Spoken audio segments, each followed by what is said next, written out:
How you doing, y'all? Matt, Massive Beers here with a little bit of new brewery time. Yeah, new brewery time, excited brewery time in the form of, Buried Acorn.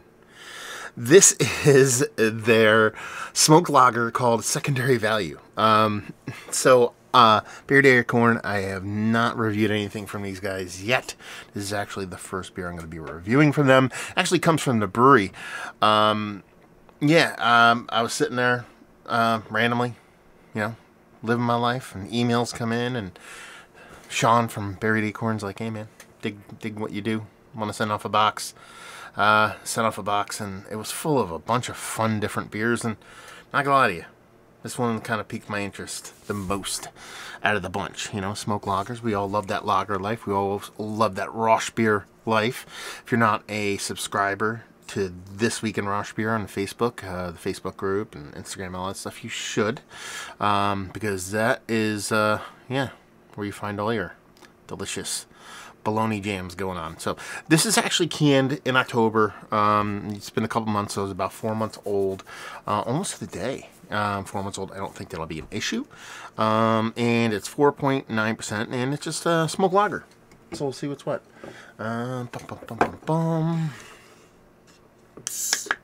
Yeah. Label-wise, it's actually a pretty cool label. One, it's just the name of the beer. Secondary value for a Rosh beer is just hilarious in and of itself.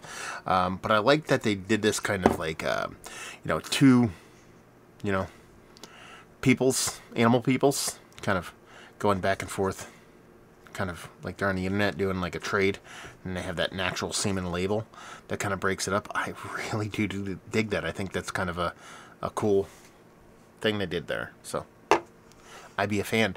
Beer-wise, yeah, definitely looks the part of a nice, rich smoked lager. So it has that kind of darker, kind of Helles kind of look to it. Actually going a little bit more towards like, what do we want to call that? It's almost like non-super crazy like Baki in color. That's the way the coloration kind of comes off, kind of amber, copper coinish, pinky finger of just, barely off-white, kind of rich kind of head on this sucker. So it definitely looks the part of a nice kind of malt forward kind of lager. I'm going to have to figure out my color, the way my camera kind of shows color. This is not a true representation of what this beer looks like. It's a bit lighter. Going to be moving in a couple month and a half to my new kind of she shed studio, so I'm not going to worry about it all that much right now. But yeah, pretty stuff. Let's get a nose.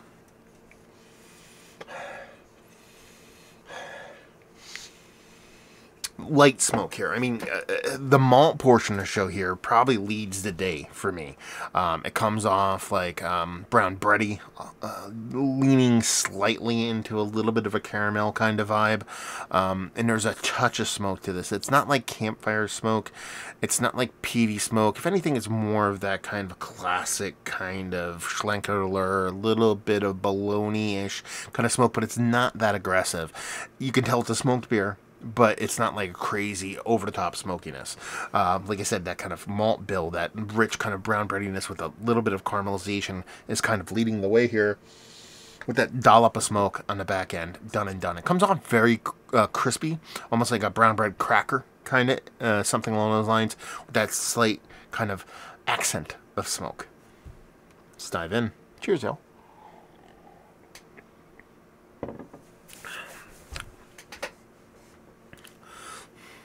That's delicious. It really is. Not gonna lie to you. That is quite tasty.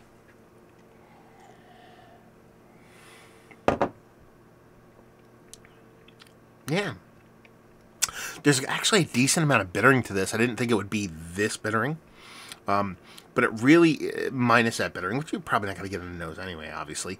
And there's telltale signs to the bittering, but you're not going to get the actual bittering. It actually follows pretty much in step with what you get on the nose. It's got this really nice malt bill to it. It's probably my favorite part of this beer, is the malt bill on it, because it comes off as that caramelized, slightly, you've just put a little bit too much brown sugar in that brown bread to where it's not dessert, but it's giving you sweeter, notes than you typically get from a nice brown bread. So that's the way the malt kind of comes off on this. And I think that is a really fun way to kind of construct a beer like this. Because what you end up with the other side of things is, one, it finishes crisp, it finishes clean. It's a relatively snappy kind of lager. So you have that kind of counteracting that sweetness, that smoke portion of the show. Again, not heavy-handed, a little bit bigger than you thought it would be based off of the nose.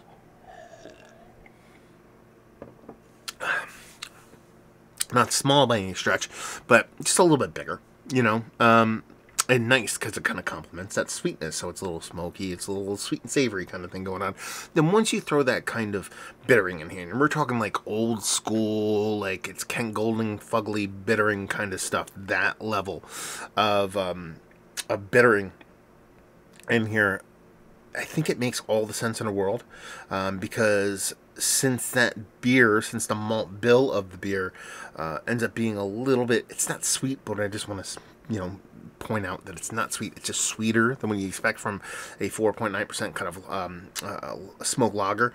It makes all the sense in the world to do it that way, and it comes off as like an Americanized version of a smoked lager. A little bit bolder, a little bit bigger, you know, both in the bittering and sweet side of things. It doesn't overpower the smoke, even though the smoke is like a secondary player on here.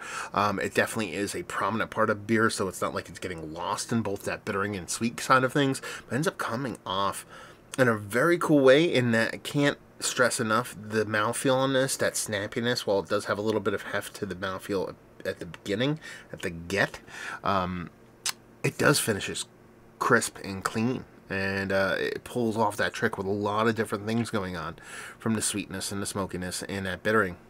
I think it's really, really fun. Yeah, super fun beer. Thank you very much, Sean, for sending this off, Buried Acorn. I got a whole bunch of stuff they sent off. Probably can't review all of it, but I will do my due diligence on what I can get through, and I'm looking forward to a nice kind of eclectic mix, from Belgian stuff to smoked beer to barrel-aged stuff to mixed firm stuff like that. Pumped to dive in them. Thank you very much, brother. Is this one of the better smoked beers I've had as late? Yes. Is it Mount Rushmore status? I don't know. I mean, I've had a lot of the classics as of late, and those are really the ones that do it for me. And there's been a couple like that, you know, I've had some non-classics like Fuck Farm, Their Camp, and stuff like that. This is definitely probably on the outside looking in on Mount Rushmore status, but it's up there, very close to the top. Value and availability on this, no idea. Buried Acorn folk, Sean, anybody else out there know what they charge for this at the brewery? Please let me know. And most importantly, like I've said in these videos, man, I really want you guys to tell me what you think of not just this beer, but a Buried Acorn. You know, what have you had from these guys? I know some people have already reached out on my unboxing, on my Instagram. I know Hop Your Days said they're a really good brewery, and I know a couple people up there that do beer kind of stuff have really kind of mentioned them as a fun brew that they really enjoy. Have you had this beer? What did you think of this beer? And you know, Buried Acorn as a whole. What's your deal, yo? Syracuse. Listen, it's not necessarily rock, but it's close enough. So, you know, one of my first forays into the universe beer wise, when I leave this area, will probably be the Rochester area. I gotta go past Syracuse to go there, so gonna have to stop. Chug a couple beers with Sean. Yeah, who knows? Maybe bring some records. That's another tale for another video. Anyway, so there you go. A little Buried Acorn up in this piece. Smoke beers, like I said, go check out Buried Acorn and what they offer. Go check out This Week in Roush Beer, the group that is all groups. Hopefully you guys enjoyed the review. Hope to see you next time. Cheers, y'all.